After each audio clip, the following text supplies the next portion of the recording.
there's something that you mentioned. In regards to the shoe, what was Yes, it? I was just basically the Kenyan element of the shoe. So this one is our first model. It's called the 10. This one is called the Lapatet. The 10 is a lightweight trainer, really great for short runs. The Lapatet is a daily trainer. It's mostly for longer runs.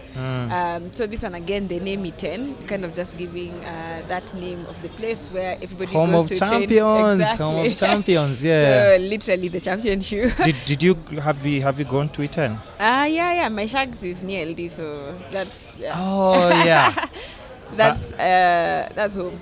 Yeah. And speaking of which, like, since you're talking about this, how much untapped talent have you seen? Like, have you seen how people my run? Gosh, people! Let me tell you, we see just a drop. Yes. Of I can't even say a tank. Yes. It's, there's so many people who are good.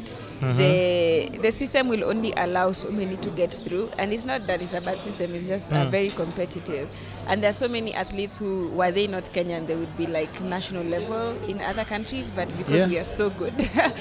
We have a lot of competition, and that's basically what Enda is doing, kind of saying, okay, not everybody gets to be in the elite team, but that doesn't mean not everybody is that good. So can we find athletes who are that good and don't necessarily have that path, but are willing to try something new, and we just work with them to kind of take so you're level. actually like, because my next question was about to be like, are you planning at least to wrap around to make sure that end up partners with like some kind of like athletes? If you spot like young kids who have like a certain kind of drive and everything. We do have athletes. We have about 6 athletes in our stable. They are great kids. Like, I don't want to call them kids, but when I look at them, because I feel like they're so young. Yeah. Like, they have so much ambition, and they keep. One of them was, I think, one among top 3 in the recent Eldoret Marathon. One of them broke a record in the Amazing Masai Marathon. I mean, it's just, as I said, opportunity. Like, it's just finding athletes who really just need someone to like work with them and like show them around and take care of them, like a lot of there's just so much when you meet the world out there, and we just need to make sure that our athletes are prepared, that they are not going to be thrown under the bus or that something happens and they're by themselves. Just having that presence where we take care of our athletes. And since you mentioned that, I had also mentioned earlier that I did like a short documentary there. Yes. And there's just one thing that I also like noticed, and like even like a lot of like the runners, for them to get like certain opportunities, they have like agents who are like in UK. I mean, European agents. That's what I'm talking about. So I mean. I and hope it's also like just the language barrier, the intimidation. You're like first time on a plane. There's just so much that I think we a lot. really need to just protect our athletes and really just make sure that they are taken care of as best as they can. And one of the things, for instance, I was just thinking about that. I'm like, we should start giving interviews in mother tongue. Like, listen, they have the capacity to find translators. They have translators should. there.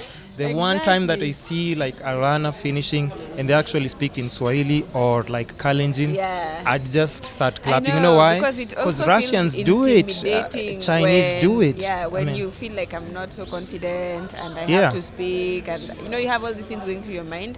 So I just feel like there's so much to be done in athletics. That's where Enda should like actually. I think that's a really nice role for you to actually come in and teach, like like even though you've mentioned like the 6 athletes that you've started like doing something with, teach them of like those little things. We are take them under your wing, because I mean it just makes sense with like the kind of brand that you have. It just makes sense. So that's exactly what we're doing. It's just as I said, Enda is not just the product. It's literally just lifting Kenya to a point where we can say we are known for the best runners and the best running shoes. So let's at least let the country benefit something from that. And then I also saw something to do with New York Marathon, or is it London Marathon as well? Yes. Is it the 2? Yeah, like we did have a run. I think last year's New York Marathon. Shout out to Davis Munene. Yeah, he ran in the 10s, which was pretty amazing. And we did have someone run the recent London Marathon in our shoes. Surprisingly, he's called Enda.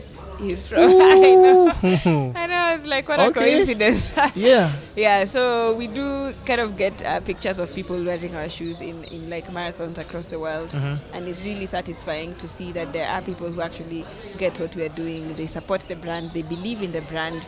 And yeah, it's cool. Once you get that runner who crosses that line, and they're going to get them. And they're in Ender shoes, and then they're just talking, they're being interviewed, and then they say, you know what, like even I'm rocking Ender, and this is what made me like run fast. It's a wrap. Much product placement. It's a wrap for you guys. I mean, but I think the journey of 1,000 miles begins with a step, and for everybody who kind of sees like it's so impossible, it's so big, I'm always like, I take it a day at a time. Have we survived today? Have we done a good thing? Have we done our job? Then we live to fight tomorrow, So it's literally a step-by-step journey.